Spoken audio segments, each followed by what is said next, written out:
A partir de agora, na Unesp FM, Observatório do Esporte. O programa que dá bola a todas as modalidades esportivas.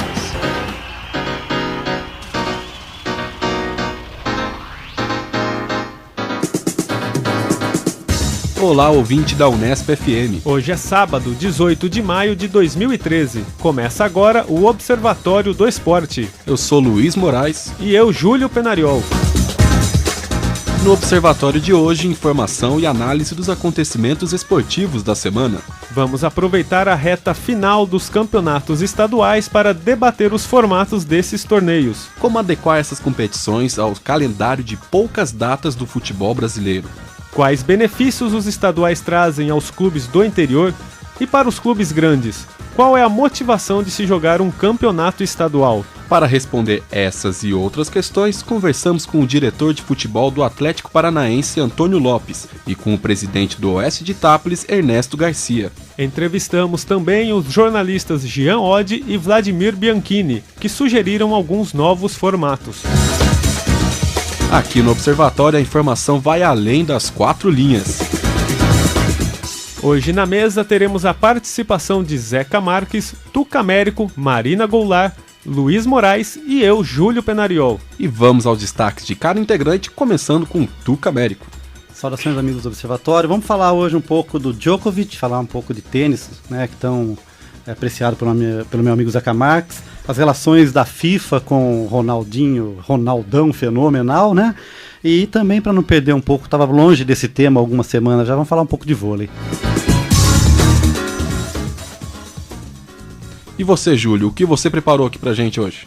Olá, trazer um pouco de Bauru Basquete, né? Uma vai ao Bauru Basquete, que vem mal nessa reta final do campeonato NBB. E comentar um pouco sobre um projeto do vereador paulistano que quer dar o título de cidadão paulistano ao presidente da FIFA, Josep Blatter. E agora, e você, Zeca, o que você trouxe pra gente? Fazer alguns breves comentários sobre a Libertadores da América e sobre o fascínio que o futebol provoca, no sentido de que um clube que poderia ter vários títulos numa temporada pode ficar sem nenhum. Estou dizendo não só do São Paulo, que não é meu clube, mas do Benfica de Portugal. E temos uma estreia na mesa do Observatório do Esporte, que é a Marina Goulart. Quais seus destaques para hoje, Marina? Olá, amigos do Observatório. Eu vou falar sobre a inauguração do estádio Mané Garrincha e a aposentadoria do David Beckham.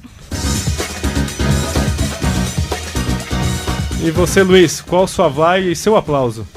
Eu irei vaiar a Fórmula 1, que está trazendo um grande problema financeiro para 7 equipes das 11 que estão correndo hoje, e vou aplaudir uma pessoa em especial, mas depois eu comento mais.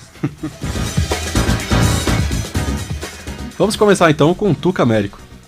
Curioso com a sua vai, o aplauso aí, suspense, né? Bem, vamos lá então. Vamos começar. A nossa equipe de produção entrevistou durante a semana Adriano Putinelli, que é o diretor responsável pela implantação do vôlei feminino aqui em Bauru, pela continuidade do trabalho, uma vez que já existe o time, né? Existe uma mudança técnica na equipe, mas vamos falar com o Adriano Putinelli, diretor-presidente do Prevê com Ligue Semel, né? Então roda aí pra gente, por favor. As expectativas para esse ano são bastante interessantes, né? Até por conta da boa campanha que a equipe fez no ano anterior, quando a gente conseguiu se sagrar vice-campeão do Campeonato Paulista da Primeira Divisão e conquistou o pentacampeonato dos Jogos Abertos do Interior, né? Esse ano, novamente, nós vamos estar disputando o Campeonato Paulista, que se inicia na próxima terça-feira. A gente estreia fora de casa contra Jundiaí, né? E depois a estreia em casa é no dia 26, no domingo, às 11 horas da manhã, no ginásio Panela de Pressão, contra a equipe de Rio Claro, né? A boa notícia é que todo esse ano a entrada será gratuita para toda a população bauruense, né? E a gente espera ter o apoio de todos para incentivar a nossa equipe, que conseguimos manter a base, né, do ano passado, que foi uma base vencedora, e ainda pudemos trazer alguns reforços, né?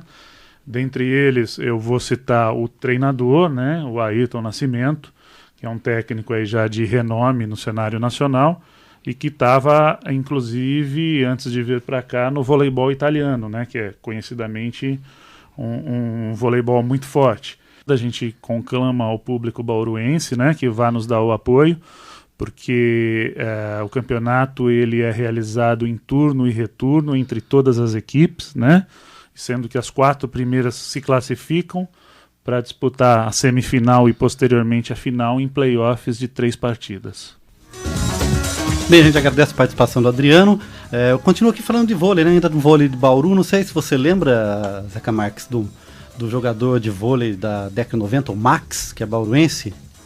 Não me lembro dele. Então, o Max teve alguns problemas já com o cidadão Max aqui em Bauru, mas retomando a notícia, na verdade, tá em formação uma equipe de vôlei masculino na cidade. O objetivo nesse ano é disputar jogos regionais e abertos, e o Max é quem está conduzindo esse processo, e o objetivo é ter um time em nível competitivo para que possa participar do Campeonato Paulista de 2014. Então tem essa notícia do vôlei. O que a gente espera é que esses projetos vinguem, né? Que não durem 1 temporada, 2 temporadas, que a gente sabe hoje que você manter uma equipe de alto nível no Brasil é uma coisa cara, e muitas equipes não conseguem ter o suporte financeiro para manter por muito tempo. Diga, Júlio.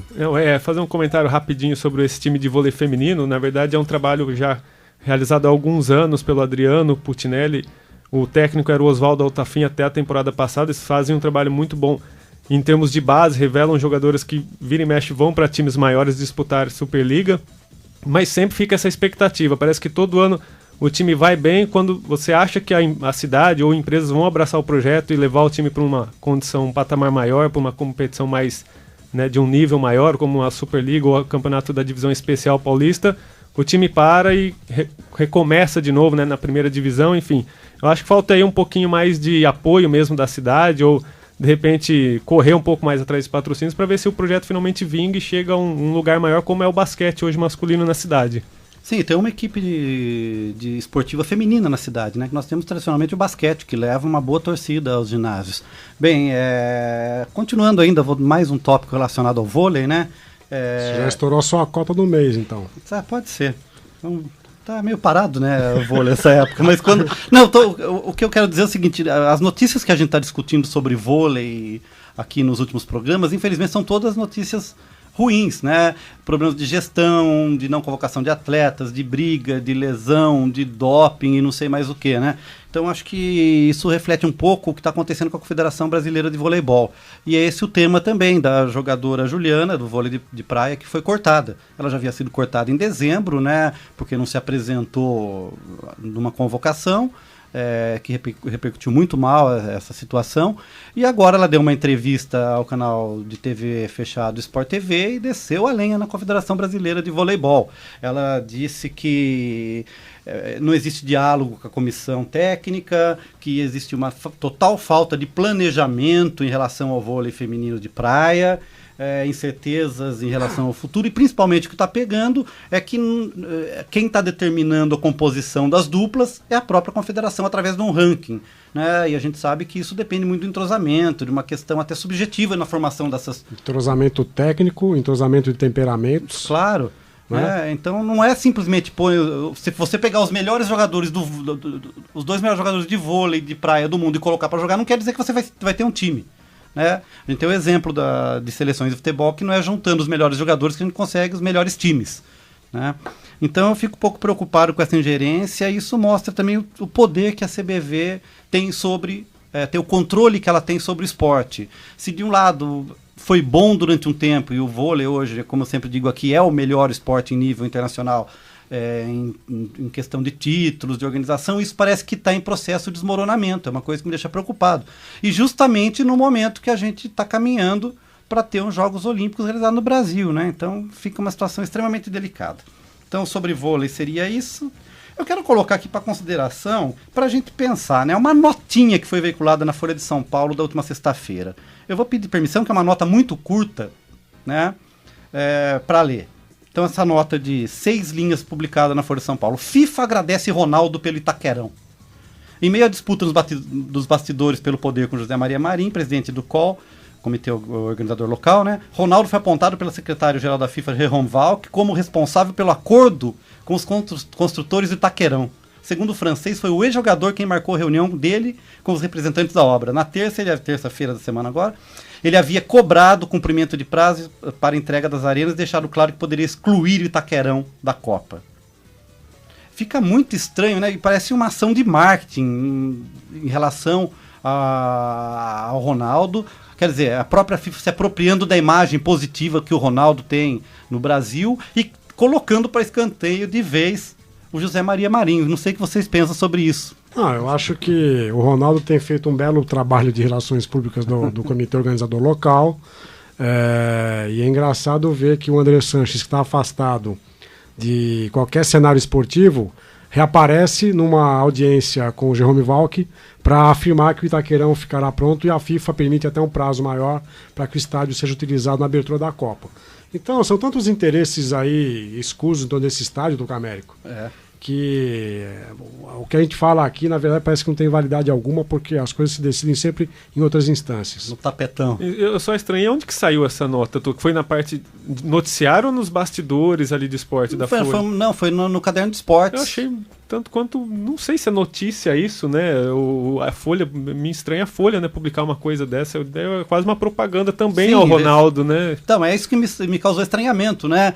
Cadê a notícia nisso aqui? É como o Zeca falou, é uma ação de marketing, uma ação de relações públicas, de assessoria de imprensa, né? Basta você ver que o jogo que reinaugurou o Maracanã, na verdade o Maracanã não foi nem reinaugurado, mas o jogo que simbolizou a reestreia do Maracanã foi um jogo entre quem? Amigos do Ronaldo, amigos do Bebeto. Os dois jogadores que fazem parte do comitê organizador local. E aí a grande queixa que se fez, né, é que o Maracanã, para ser reinaugurado, deveria ter a presença de Zico, de Pelé, de Romário, se bem que o Romário é desafeto da Copa, de grandes jogadores. Ou um grande jogo da seleção brasileira. Não, mas de grandes jogadores que pisaram naquele palco. Sim. Né? Então o Pelé, imagine o Pelé entrando em campo para dar o pontapé inicial, ficar 5 minutos e sair. Né? Então foi um jogo de amigos de um, amigos de outro, entrou até pagodeiro, cantor sertanejo, quer dizer, gente que não tem nada a ver com o esporte. Não seria um evento realmente esportivo. O interessante desse jogo é que a plateia era composta pelos operários e familiares que construíram o Maracanã. Agora, também foi meio estádio inaugurado, porque a outra metade não estava pronta. Sim. O entorno está completamente inacabado, né? Enfim, coisas da nossa organização da Copa. Tá, para fechar aqui, Zeca, acho que você vai gostar dessa notinha aqui. Seria uma dica cultural que faz tempo que a gente não tem aqui no programa, né? É o lançamento da biografia do Novak Djokovic. Vai ser lançado agora no próximo... O cara tem 20 e poucos anos, já tem biografia. Mas já tem história, né? Mas já tem história, né? Então vai ser lançada a biografia, ele vai completar 26 anos agora na próxima terça-feira. O autor da obra é o Blaža Popović. E eu achei interessante alguns depoimentos, né? É lógico que a gente não tem acesso, é só o material que foi divulgado, né?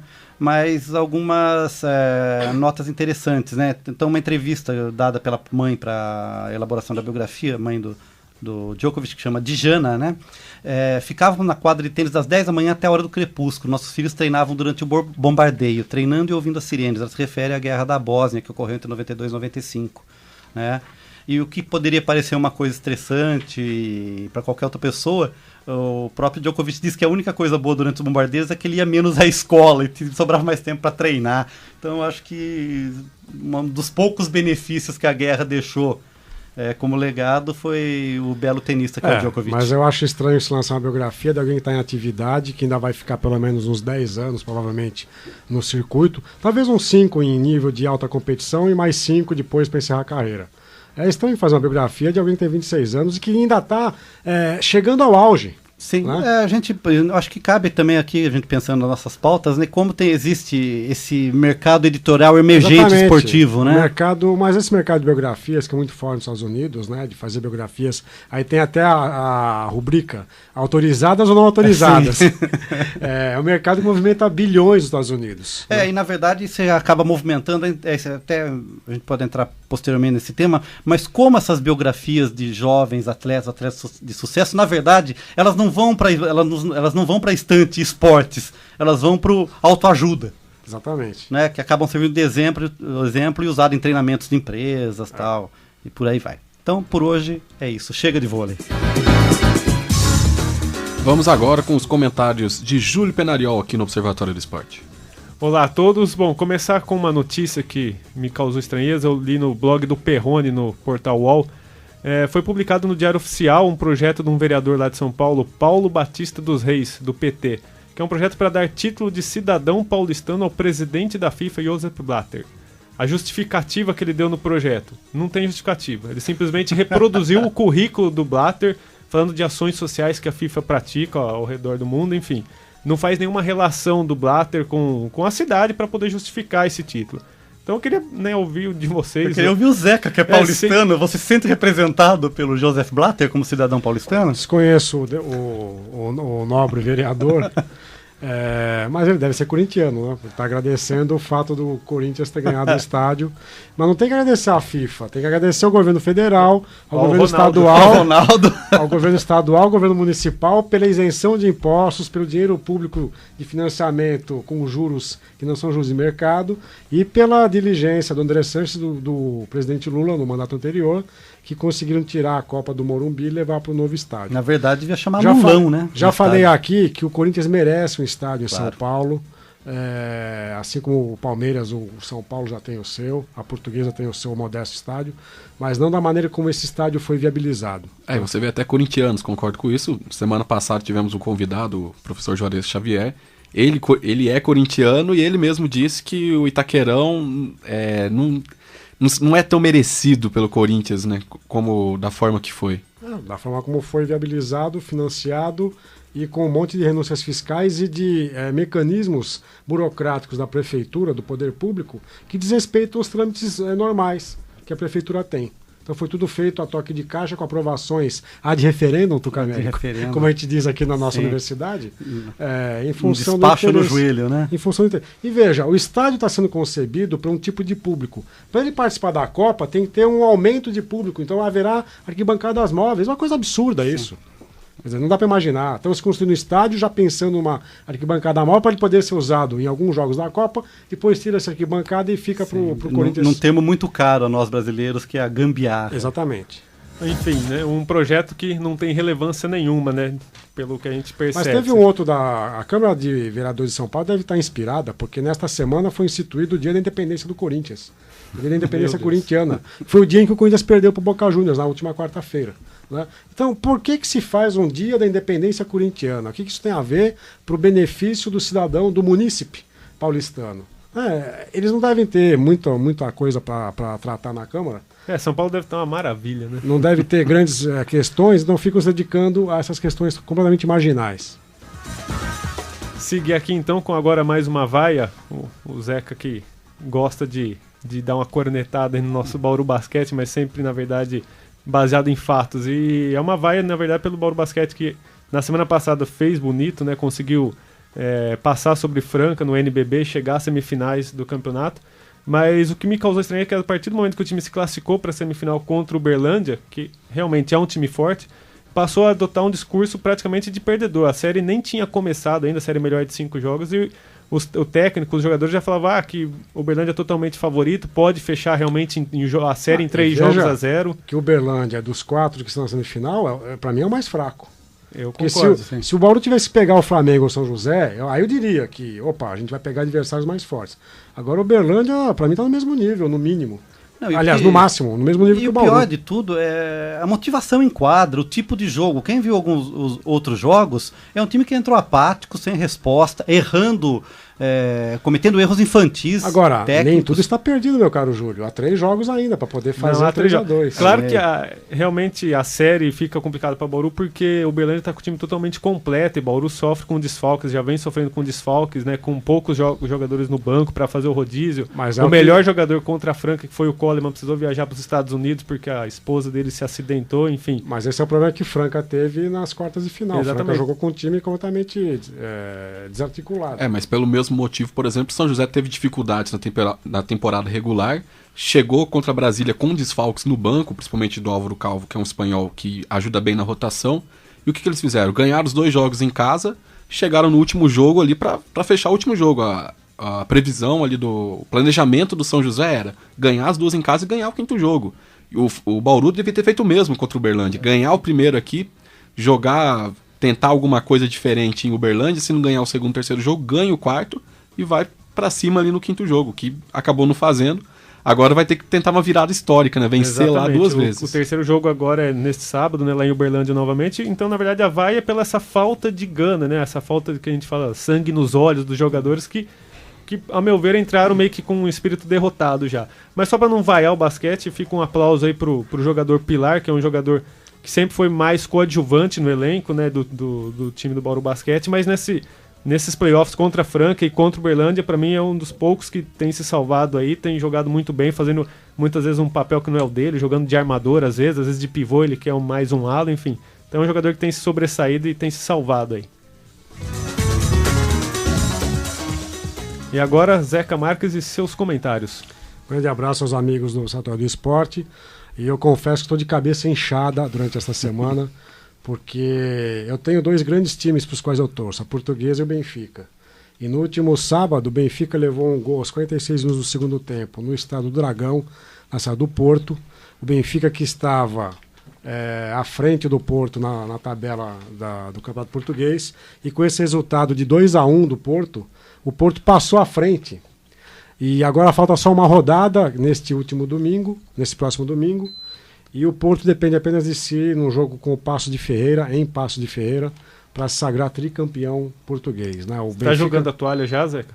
Eu vou jogar a toalha depois do que eu vou falar a seguir. O Benfica estava 4 pontos na frente do Porto e nas últimas 2 rodadas empatou um jogo em casa e perdeu esse no clássico com os Dragões do Porto. Diga, Luiz. Zeca, o Benfica está estudando mudar o nome do time para Benfica da Gama? Alguma coisa assim?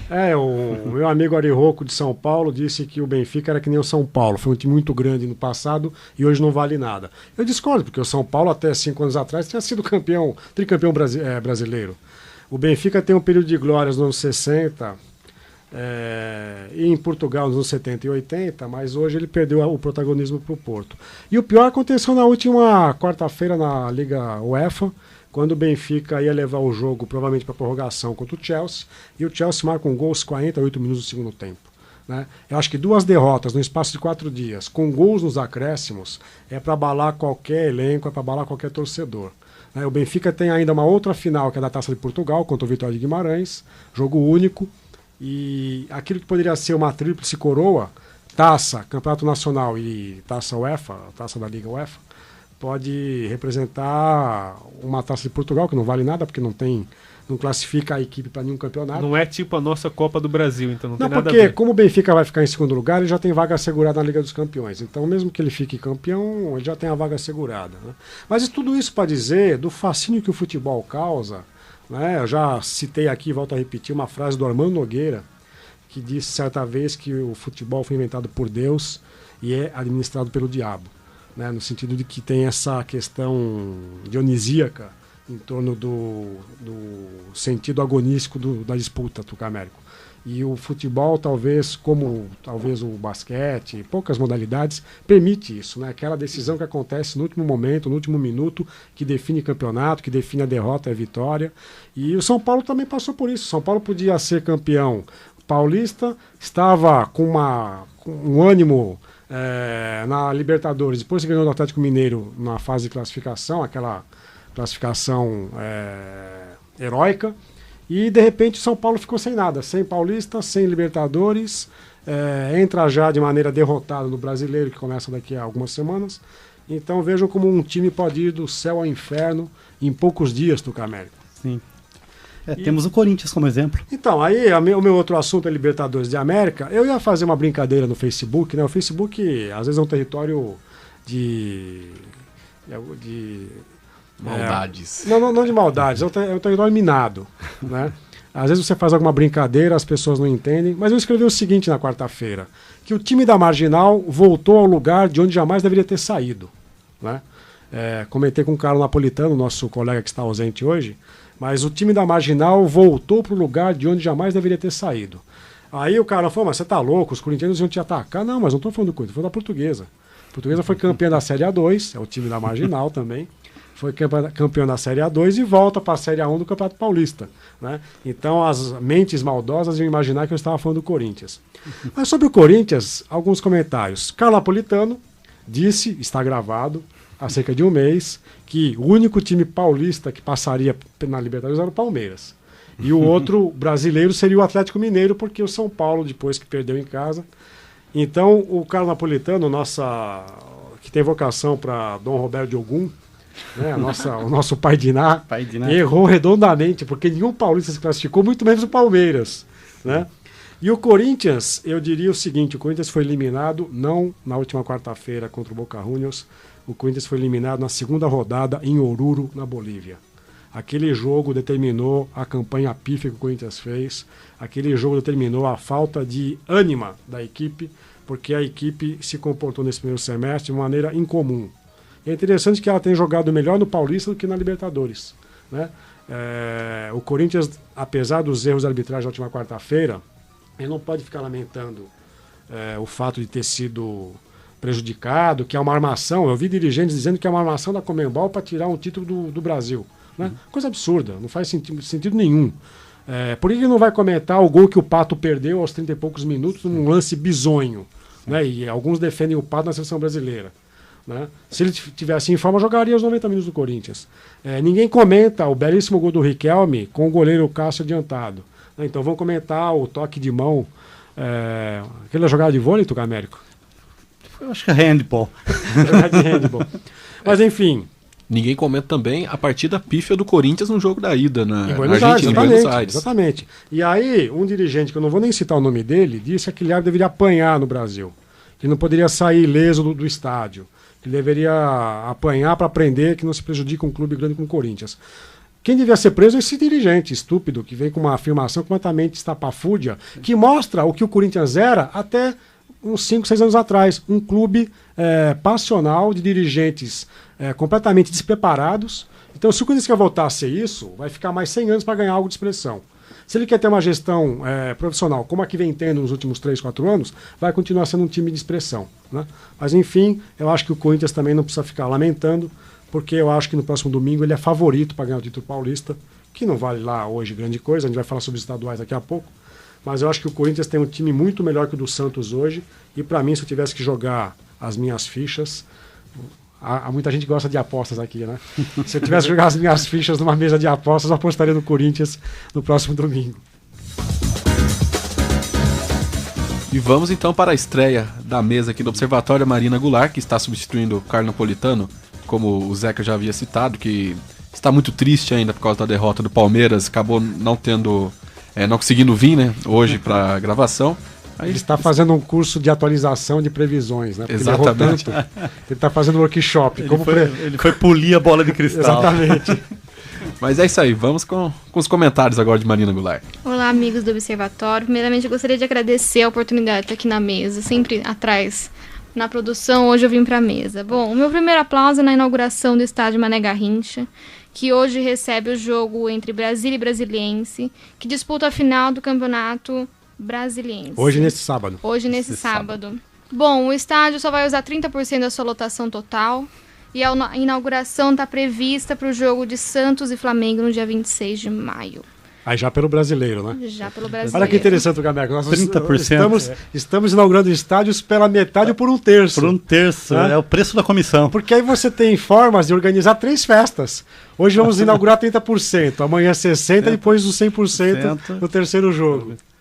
Bom, meu segundo aplauso, acho que é um aplauso, é sobre a aposentadoria do David Beckham. Você tinha que ficar triste, você não deveria tinha aplaudir, que ser uma opinião né? feminina para comentar David Beckham, né? Não, é um aplauso, tá saindo no auge da carreira, com muito dinheiro no bolso. Eu diria que o Beckham nunca teve auge na carreira.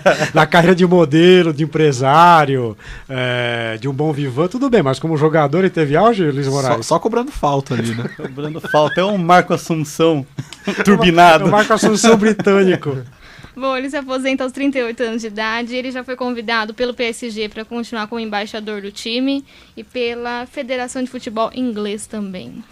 Eu acho que, na verdade, faltou a Piri para comentar aqui, nossa saudosa Piri Borzillo, né?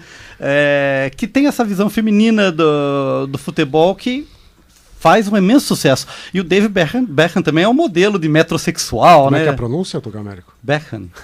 A gente estava brincando com o Beckham. Eu acho que ele cumpre um papel também expressivo e importante no futebol, que é de causar esse fascínio midiático de celebridade, de top celebrity.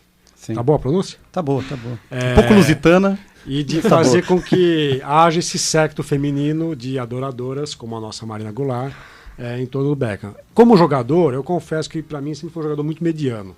Né? Não é o melhor jogador britânico dos últimos 20 anos, mas é um jogador que tinha alguns fundamentos com a bola parada. Como jogador, a carreira dele não é lá muito exitosa. Tem títulos pelo Manchester United, mas falhou sempre com a seleção inglesa. Né? E foi curtir férias lá nos Estados Unidos, participando da Major League nos Estados Unidos, e voltou agora para curtir férias em Paris. É um bom vivan. E para finalizar, os comentários estendidos de Luiz Moraes. Bom, tava falando de David Beckham, Marcos Assunção. E você deixou um suspense no ar aí ainda, né? O suspense fica daqui a pouco. Eu tava assistindo o primeiro jogo da final do Paulista, Santos e Corinthians, na minha casa. Depois eu fui ouvir os comentários do meu pai, que é santista. Ele falou... Acho que eu nunca vi, na verdade, ele xingando tanto um jogador como ele xingou o Marcos Assunção no primeiro tempo da partida. Que... um jogador que não tá marcando, que não faz nada, só cobra falta, quando não tem falta pra ele cobrar, acaba não dando muita coisa. O que ele vinha fazendo, na verdade, no Palmeiras, é que no Palmeiras ele acertava as faltas, né?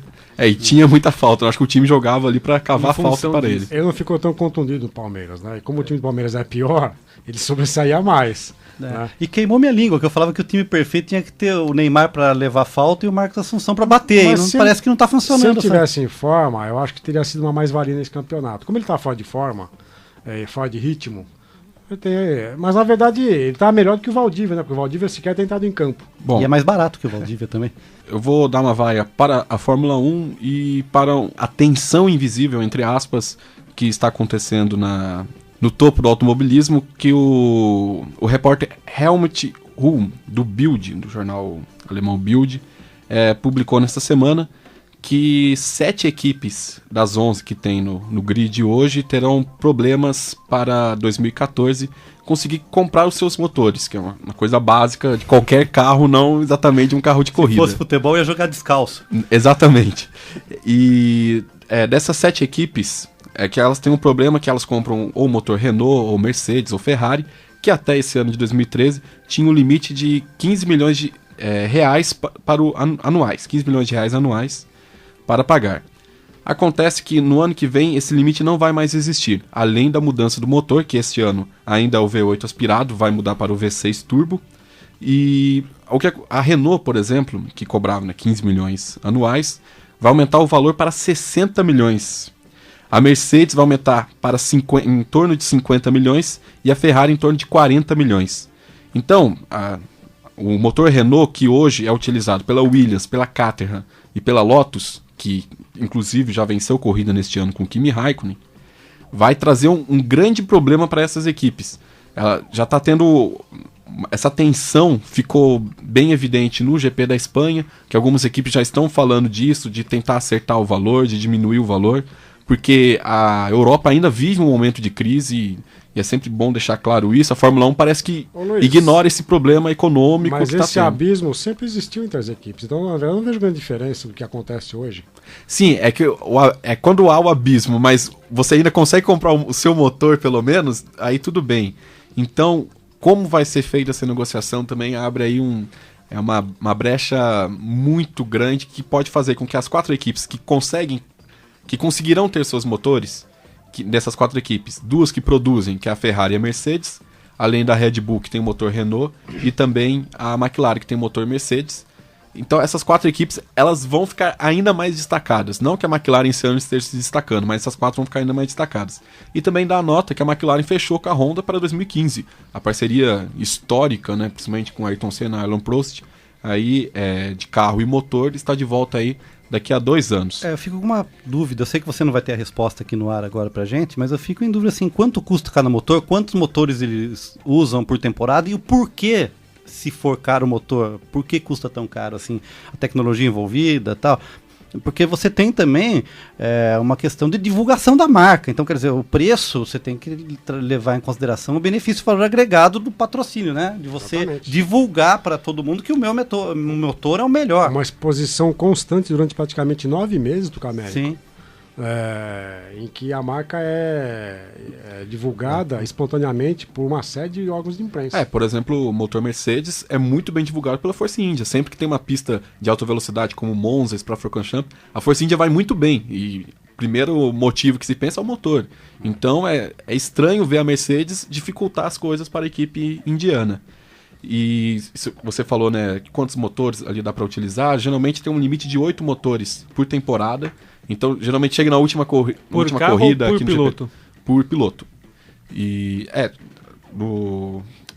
cada piloto da equipe, né, pode utilizar ali até 8 motores. Chega geralmente na última corrida, ou até mesmo na penúltima. Alguns pilotos têm que pagar uma punição para colocar um nono motor. Geralmente eles perdem 10 posições do grid.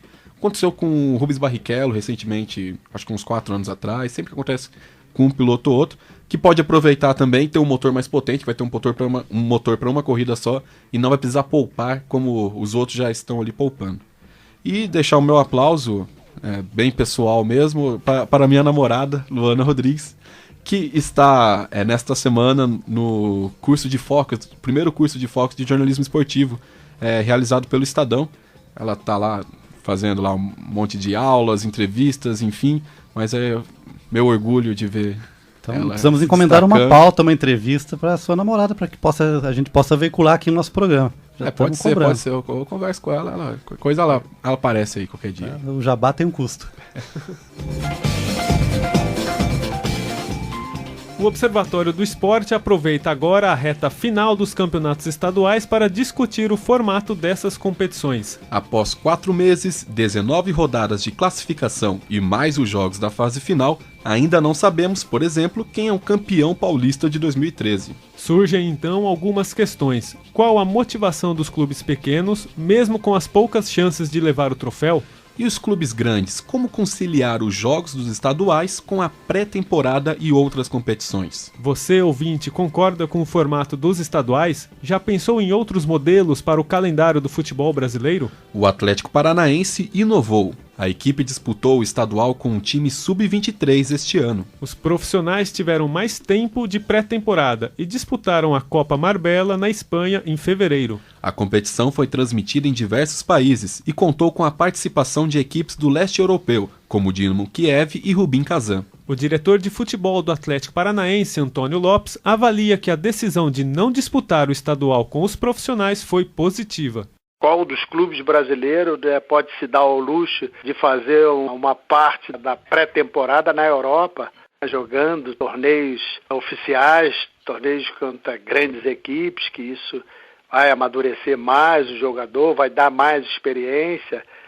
Fizemos aqui no Brasil também vários jogos amistosos e vários jogos treinos, que serviram bastante para que a equipe pudesse se entrosar bem, para que o treinador pudesse ter na mão toda a equipe, e eu acho que acabou dando certo. Tanto esse projeto da Sub-23, que disputou o campeonato estadual, haja vista que formamos grandes revelações, inclusive de 7 jogadores que já foram guindados para a equipe principal, que tínhamos esse objetivo, e alcançamos também o objetivo no aspecto técnico, considerando que a equipe foi até o final do campeonato estadual, poderia ter sido até campeã. De acordo com Antônio Lopes, dirigentes de outros clubes entraram em contato para saber como foi a experiência de jogar o estadual com a equipe sub-23. Ele acredita que o posicionamento do Atlético Paranaense pode se tornar uma tendência. Eu acho que isso aí é a tendência no Brasil inteiro, os estados, os clubes dos estados se voltarem para isso. Eu vi mesmo pronunciamentos do próprio Abel, técnico do Fluminense, que não estava satisfeito com o time dele jogando 2 competições simultâneas, como foi o Campeonato Estadual do Rio de Janeiro e a Libertadores, que o Atlético tinha feito um bom projeto com relação a isso. O próprio René Simões, diretor executivo do Vasco, ligou para mim perguntando como é que nós tínhamos feito esse projeto, como é que nós tínhamos formado esse projeto. Então, eu acho que pode ser uma tendência aí no futuro desses campeonatos estaduais aí serem disputados por times de sub-23. O comentarista dos canais ESPN, Jean Oddi, concorda com Antônio Lopes. É uma possibilidade isso que fez o Atlético Paranaense, poderia ter sido feita por vários outros times do país. No próprio Campeonato Paulista, se a gente olhar, a fórmula é tão absurda, aqueles 19 jogos inúteis da primeira fase, que certamente São Paulo, Corinthians, Palmeiras, Santos, todos esses times, se quisessem, poderiam muito bem ter jogado com equipes mistas essas partidas e muito provavelmente ainda assim teriam terminado entre os 8 e aí sim poderiam colocar seus times principais. De acordo com Jean, os clubes de mais expressão deveriam usar os estaduais como pré-temporada. Os regulamentos esdrúxulos dos campeonatos estaduais já permitem que os clubes brasileiros ajam dessa maneira. Se eles não agem, é porque eventualmente ninguém pensou nisso, ninguém pensou que pode ser mais legal fazer um outro tipo de atividade nesse período, ou porque existe uma pressão da federação ou da TV que transmite os estaduais. Para entender melhor o calendário do futebol no Brasil, nossa equipe de produção fez alguns cálculos. Um time paulista, por exemplo, que dispute o estadual, o Brasileirão, a Copa do Brasil, a Libertadores e o Mundial de Clubes, e que chegue à final em todas essas competições, disputaria 85 jogos oficiais em um ano. Para efeito de comparação, analisamos a última temporada de Chelsea e Corinthians, os dois finalistas da última edição do Mundial de Clubes da FIFA. O time do Parque São Jorge participou de 4 torneios e jogou 74 partidas em 2012. Já o Chelsea, que joga amanhã pela última vez na temporada contra o Everton, vai somar 69 jogos em 8 competições diferentes. Se por um lado os estaduais apertam o calendário para os clubes grandes, por outro, esse tipo de torneio tem grandes vantagens para os times de menor expressão, apesar das diferenças de renda, como explica o presidente do Oeste de Itápolis, Ernesto Garcia. A gente fica muito feliz sabendo que a gente vai ter 2 jogos grandes durante o campeonato. Tudo isso a gente faz, a gente programa um campeonato antes. Tenho comigo que é um campeonato desigual, sim, porque existem situações aí em que a gente vai jogar uma partida com um grande, em que um atleta do grande ganha mais do que a folha inteira do começa por aí. Mas você sabe que você vai ter 2 jogos grandes em casa. Então, esse programa, você sabe que você vai ter uma receita melhor naquele mês. Em alguns pontos, os estaduais também trazem benefícios para os clubes grandes, como explica o jornalista dos canais ESPN, Vladimir Bianchini. Os clubes grandes ganham 2 coisas. Primeiro, dinheiro. O Campeonato Paulista paga melhor, por exemplo, cota de TV do que a Libertadores. A Libertadores, ela é um campeonato muito bom no ponto de vista técnico para aumentar até o status do time, mas em termos financeiros, fora a bilheteria, ela tem um retorno baixo. O Campeonato Paulista dá um retorno muito bom financeiro para os clubes. Outra coisa, eles estão sempre disputando o título. Então você vê, por exemplo, um time grande em nível regional, às vezes chega no Campeonato Brasileiro, numa Libertadores, numa Copa do Brasil, e não consegue disputar. Agora, bem ou mal, os times grandes quase sempre estão disputando os títulos regionais. Também nos canais ESPN, Jean Oddi propõe que os clubes de maior expressão joguem apenas a segunda fase dos estaduais. Essas equipes pequenas, elas vão ter um interesse justamente de conseguir superar a primeira fase. Para quê? Para, superando a primeira fase, poder enfrentar, no caso do Campeonato Paulista, por exemplo, um São Paulo, um Corinthians, um Palmeiras, um Santos. Quer dizer, estímulo certamente não faltaria. Não vai ser a ausência dos grandes clubes na primeira fase dos estaduais que vai tirar o interesse dessas equipes. Vladimir Bianchini concorda que os clubes grandes devam entrar somente em uma segunda fase dos estaduais, mas não vê com bons olhos o fim desses campeonatos. Ele afirma que isso decretaria a falência de diversas equipes e acha impossível um formato que agrade a todos. Cada fórmula que você pensa, de alguma forma, ajuda um grupo e prejudica outro. Por exemplo, se você acaba com os estaduais, eu acho que você decreta a extinção dos times pequenos. Porque fora poucos clubes no Brasil, talvez 12 no máximo, que não levam tão a sério, o estadual não tem tanta importância para todos os outros clubes e para todos os outros estados, eu acho que ainda tem a sua relevância, né? Os campeonatos estaduais, principalmente você vai ver o de São Paulo, tem mais de 100 anos. A formação do futebol no Brasil foi feita através dos estaduais, dos torneios regionais. Se você acaba com tudo isso, você vai estar tirando a oportunidade de várias cidades pequenas, médias, que não tem um time que disputa uma Série A, uma Série B do Campeonato Brasileiro, de você ter o futebol profissional. Agradecemos a participação dos dirigentes Antônio Lopes e Ernesto Garcia e dos jornalistas Jean Oddi e Vladimir Bianchini. Vale lembrar que no ano que vem, devido à Copa do Mundo e ao menor número de datas, mudanças podem ocorrer no calendário do futebol brasileiro. E aí, amigos do Observatório do Esporte que estão aqui na mesa, o que vocês acham que deve acontecer para o ano que vem? Qual que é a fórmula ideal para os estaduais? Tem que encurtar, tem que prolongar mais ainda, tem que tirar de vez? O que tem que fazer? Bem, antes de tudo, um abraço para o Vlad, né? O Vladimir Bianchini, foi nosso ex-aluno, foi me orientando do curso de rádio e televisão. Um abraço para o Vlad. Eu acho que são muitas propostas, mas como foi apontado, nenhuma agrada a todo mundo. Então vai ser difícil implementar alguma mudança. Eu acho que, por exemplo, é interessante o que foi feito lá no Paraná, o Sub-20 jogar o campeonato e ainda por cima ganhar. Não sei, né? Porque na verdade você acaba transformando o campeonato em um campeonato Sub-23. A outra proposta dos times grandes só entrarem numa segunda fase. Você acaba criando, na verdade, uma segunda divisão dentro de uma divisão. Então, são tantos problemas e, na verdade, tem que ver o calendário como um todo, não é só a questão do Campeonato Paulista. Né? Como criar essa integração entre os vários calendários, os vários campeonatos que acontecem ao mesmo tempo e que não precisam ficar dividindo a atenção em qual campeonato vai investir mais, menos, mais tempo ou não, ou recurso. Primeiro a nossa produção fez uma conta meio sofismática, porque nenhum time vai disputar tantos jogos participando de todas essas competições. Os exemplos que eles pegaram de Chelsea e de Corinthians mostram que eles não atingiram os 80 e poucos jogos.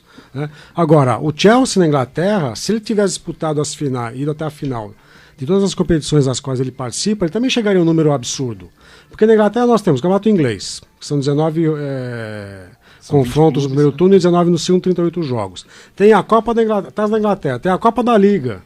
Depois tem Liga dos Campeões, se ele tiver participado de uma fase pré-eliminatória, mais 2 jogos. Se for eliminado, vai para a Liga UEFA, como o Chelsea foi. Aí Mundial de Clubes, quer dizer, os números também são absurdos na Europa. Né? Obviamente que a gente não chega àquele limite que foi estabelecido aqui. Agora, o que o pessoal esquece nessa discussão são as dimensões continentais do Brasil. Então, também. A gente está falando do estado de São Paulo, que na Europa nós seríamos um país do porte de Portugal, Holanda. São Paulo é maior territorialmente do que Portugal, um porte de Holanda, né? Se a gente pegar, por exemplo, Minas Gerais, que é um estado maior, seria mais ou menos quase como a Itália. Então, como é que a gente vai discutir parâmetros com condições de limites geográficos tão distintas? Né? Não dá para a gente imaginar o Brasil com um único campeonato nacional, porque nós temos muitas especificidades regionais. E como disse o Vlad, se a gente decretar o fim dos estaduais, a gente vai decretar o fim de dezenas de clubes do interior de São Paulo, do interior de Minas, do interior do Rio Grande do Sul. E que alimentam os times grandes também. Então eu acho que, obviamente, os estaduais têm que talvez ter um enxugamento. Não dá para a gente ter um campeonato paulista nesses moldes. O São Paulo poderia copiar o formato do Campeonato Carioca, que é um pouco mais curto. Né? Então são 5 jogos no primeiro turno, 6 no segundo e eventualmente as finais. Né? Então fica uma coisa mais enxuta. E os times grandes devem, de certa forma, aí é uma questão de distribuição de renda do Américo. Eles devem fazer o papel de fomentar o futebol nos centros marginais. Então tem que fomentar. O time que vir jogar aqui em Bauru com o Noroeste, o time grande, não tem que vir com o sub-23, sub-20, tem que vir com o time principal. Claro. Porque é isso que vai fomentar o jogador, o público de Bauru, a ver um jogo com o time grande. Qual que é a graça de vir o Santos sem o Neymar? Né? Então tem que vir o time principal. Como, por exemplo, aconteceu neste ano que o Oeste mandou o jogo no Alfredo de Castilho contra o Santos, e sempre que o Neymar ia cobrar um escanteio, aquele monte de flash vindo da arquibancada, por causa da toda a estrela que é o Neymar. Agora, o problema do calendário também envolve a Conmebol, porque nós temos uma competição continental que acontece no primeiro semestre e temos uma outra competição continental, que é a Copa Sul-Americana, que acontece no segundo. E isso, por exemplo, não acontece no continente europeu, em que as competições são paralelas e acontecem sempre nos mesmos meses. Podia ser uma disputa em forma de torneio, por exemplo. Eu acho que a Libertadores, por exemplo, ela poderia ser mais extensa, assim como a Liga dos Campeões, né? A Libertadores ela dura muito pouco, no fundo são 3 meses, 3, 4 meses. E cria uma penalização também para as equipes que têm menos recursos, porque para um São Paulo, um Palmeiras, um Corinthians, tá o calendário apertado, mas ele consegue ter um número de jogadores né? E proporcionar um rodízio. Na verdade, o pessoal se queixa de calendário quando eles são derrotados nas competições. Sim. Quando eles são campeões, eles não reclamam do calendário. Um time grande tem a obrigação, tem um elenco de 20 e poucos jogadores, 30 jogadores, para dar conta das várias frentes em que ele vai atuar. É o que acontece com qualquer grande clube europeu, que tem elencos, a gente nunca sabe. O time titular na Europa tem 15, 16 jogadores. Né? Um ponto também aí a se tocar daí na questão do calendário é o tempo de pré-temporada, que é que o Atlético Paranaense focou, mandando a equipe sub-23, não para disputa uma competição com uma equipe sub-23, a outra com titular, apenas para arranjar alguma desculpa em caso de uma eventual derrota. Não, mas sim para preparar o time principal. Vai ter um Brasileiro Série A. Se o time for bem, pode ser um indício para os próximos anos que outros clubes possam fazer isso. O Coritiba também ameaçou disputar o Campeonato Paranaense com o Sub-23 desde o ano passado. E essa mudança, né, de diminuição de datas dos estaduais deve acontecer já no ano que vem, né, com a Copa do Mundo. Esse time B não é nenhuma novidade. Eu não lembro o ano agora. Tinha o Expressinho do São Paulo, não era isso? Faz tempo isso, né? São Paulo jogou 2 vezes no mesmo dia. Um com o Expressinho, acho que na época era a Taça Comembol, e outro com o São Paulo. Em 1995, o Grêmio disputou 3 partidas no mesmo dia, tá no Guinness Book até. As 3 dos estaduais, né, por causa tava dando a mesma data da Libertadores do estadual, foi mudando as datas estadual. O time jogou 3 times diferentes, alguns jogadores como o Carlos Miguel jogou 2 partidas até. E saiu o vencedor em 2 e empatou a outra. Então, disputando 3 partidas no mesmo dia, não perdeu. Sendo que as 3 no Estádio Olímpico, né? Porque também não dava pra mandar o time pra outro lugar. Isso é uma rodada tripla, nunca ouvi isso. Com 3 técnicos diferentes. Mas é isso que eu acho que o Zeca falou, né? Essa ideia do time sub-23 faz bem pros times grandes, na verdade. É uma alternativa pro time grande, dá mais espaço pros garotos da base, pra dar mais pré-temporada pro time profissional. Mas para os times pequenos que disputam os estaduais realmente para poder enfrentar os times grandes e os grandes jogadores, isso não serve, né? Não atenua em nada a situação do calendário, né? E para lembrar também, né, muitos defendem o fim dos estaduais, mas os estaduais hoje são os grandes reveladores de jogadores, tanto que, e principalmente acho que o futebol paulista, a gente está vendo o Flamengo vir buscar jogadores que foram revelados agora no Campeonato Paulista. Se eu não me engano, ele sondou jogadores de Oeste de Itápolis, Penapolense, Linense, enfim. Trouxe, né, o Bruninho, meio campo do Atlético Sorocaba, e o Val, volante do Mojimirim, que se destacou também. Exatamente, ou seja, o Flamengo, que disputou um campeonato carioca ali totalmente enxuto, de repente não viu nenhum jogador dentro do próprio estado bom, mas olhou para São Paulo, que realmente é o estadual mais forte, que revela realmente jogadores. Então não dá pra gente simplesmente falar, vamos acabar ou vamos deixar os times do interior. O problema é que os estaduais, neste ano, tiveram um péssimo público, né? São Paulo, Rio de Janeiro. Rio de Janeiro porque não tinha estádio também, né? Péssimo público, mas contraditoriamente, o Campeonato Paulista é extremamente rentável. O Vlad falou isso. A Federação Paulista está milionária com a organização desse campeonato. Sim. Então é uma contradição desses modelos, né? A televisão paga muito pelo Campeonato Paulista.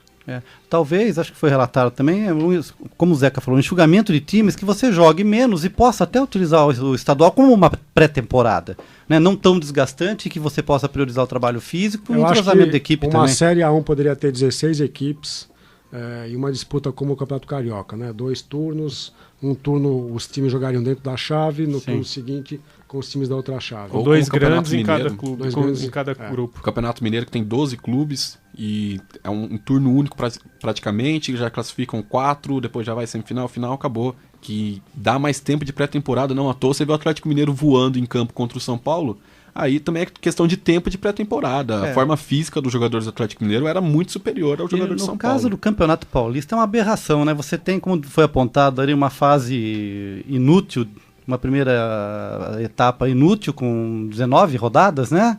19. E depois nas semifinais mata-mata.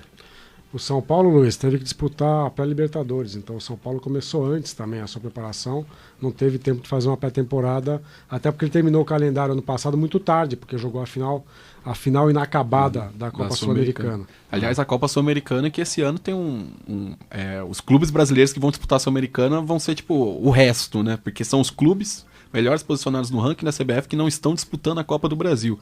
Então você tinha falado, né, da Copa Sul-Americana, que ela atua num momento diferente da Libertadores, à exceção do São Paulo, que é o atual campeão, vai ter que defender o título. Os times brasileiros que vão disputar a Sul-Americana vão ser os não melhores times do país que foram eliminados já da competição. Agora, uma questão que pouca gente levanta. Quem organiza o Campeonato Brasileiro é a CBF. Quem organiza os campeonatos estaduais não é a CBF, são as federações estaduais. Então, obviamente, haverá sempre essa briga de interesses. Eu acho que para valorizar os estaduais, só há uma forma. Os estaduais serem classificatórios para alguma competição. Sim. Seja para o Campeonato Brasileiro, seja para a Copa do Brasil. Enquanto o estadual não valer nenhum tipo de classificação para nada, ele obviamente vai ser uma excrescência do calendário. Então, quando o campeonato valer para alguma coisa, classificação, aí a gente pode dizer que os estaduais têm importância porque os times vão depender dos estaduais para ir adiante na temporada. A única classificação que há é para a Copa Federação Paulista, que basicamente quase todos os times paulistas... Os do interior. E muitos desistem, na verdade, né? O Noroeste, que não teria vaga, na verdade, para disputar a Copa Paulista, mesmo sendo atual campeão, ele foi convidado porque muitos times desistiram. Muitos times que teriam direito à vaga desistiram. Isso cria um problema muito grave, né, Zeca? Você tem um campeonato paulista que é classificatório, e os 4 primeiros vão pro brasileiro. É por isso que não é. Por isso que não existe. Vai acontecer o que aconteceu na Argentina, quando o River caiu. Você imagina o que seria muito comum, né? Vamos supor que São Paulo tivesse 8 vagas no Campeonato Brasileiro. De repente o Corinthians não se classifica. Acho que é mais fácil o Palmeiras hoje, né? Não se classifica. Com certeza. Não, o Palmeiras já tá na B. Exatamente. Mas imagina um time grande ficar de fora. Então, por que não há esse formato? Justamente por causa disso. O Brasil ainda tem um pensamento muito monárquico no futebol. O peso da camisa. É a questão da dinastia. Então, alguns defendem que não deveria haver rebaixamento para times grandes. Né? Então, esse sentimento monárquico de manutenção de um status alcançado historicamente. Veja a sinceridade do Zeca Marques, né? Porque seria uma situação extremamente positiva para a Portuguesa, seu time, se houvesse esse critério. Eu prefiro os critérios meritocráticos dentro de campo, desde que houvesse condições iguais de disputa. Então, outra questão, direito de transmissão. Por que 2 clubes, como o Corinthians e o Flamengo, ficam com metade do valor de transmissão e o resto é repartido, as migalhas vão para os clubes médios, medianos e pequenos? Então, como é que você vai ter mesma chance de disputa se um ganhar X, outro ganhar X menos Y? E é curioso, né, acontecer isso, né, com o Corinthians e Flamengo, e as emissoras e jornais criticarem o modelo, por exemplo, do Campeonato Espanhol. Lá só tem Barcelona e Real Madrid. Mas eles querem fazer a mesma coisa aqui no país e ficam criticando lá. Então tem esse problema também. A produção separou um texto aqui do Trivela, do repórter Felipe Lobo, que estava falando, né, que a Copa 2014 pode deixar um legado, que é nos salvar dos estaduais. Esse é o título do texto, que é curioso, porque está falando justamente da Copa do Mundo ano que vem, que vai ter que vai forçar a diminuição de datas no calendário brasileiro em geral, e nisso o campeonato estadual pode diminuir, porque o Brasileirão tem que ter 38 datas. Deixar claro que a posição da mesa é contrária a isso, né? Sim, exatamente. A questão é diminuir que deve diminuir os estaduais, obviamente, já foi até anunciado que pelo menos 2 datas vão ser cortadas. E também é curioso, né, que no texto fala que com a ascensão do José Maria Marim à presidência da CBF, o Marco Paulo Del Nero, que ganhou força a nível nacional, ele que é presidente da Federação Paulista de Futebol, ele quer aumentar o número de datas. Então, é exatamente como o Bianchini falou, né, que como o Campeonato Paulista, os estaduais dão tanta grana que acho que se ele impuser isso aos clubes, para os clubes até melhor, vão ganhar mais dinheiro. Então, mesmo com toda essa discussão, às vezes o dinheiro pode até falar mais alto ali no final. Você, ouvinte do programa que acessa as redes sociais, curta nossa página no Facebook. O endereço é www.facebook.com/Observatório do Esporte. Repetindo, o endereço da nossa página é www.facebook.com/Observatório do Esporte. Acesse também o blog do nosso programa. O endereço é www.observatoriodoesporteunesp.blogspot.com. Repetindo, www.observatoriodoesporteunesp.blogspot.com. O Observatório do Esporte chega ao fim. Locução de Luiz Moraes e Júlio Penariol. Comentários de Tuca Américo, Zeca Marques e Marina Goulart. Equipe de reportagem Fernando Martins, Gabriel Cortez e Vinícius Martins. Direção de Fábio Fleury. Produção técnica de Silvestre Oliveira. O Observatório do Esporte é um projeto de extensão universitária financiado pela PROEX, a Pró-Reitoria de Extensão da Unesp. O Observatório é coordenado pelos professores doutores Marcos Américo, José Carlos Marques e Carlo Napolitano. Até a próxima semana. Até lá! Observatório do Esporte, informação além das 4 linhas. A Unesp FM apresentou Observatório do Esporte, o programa que dá bola a todas as modalidades esportivas.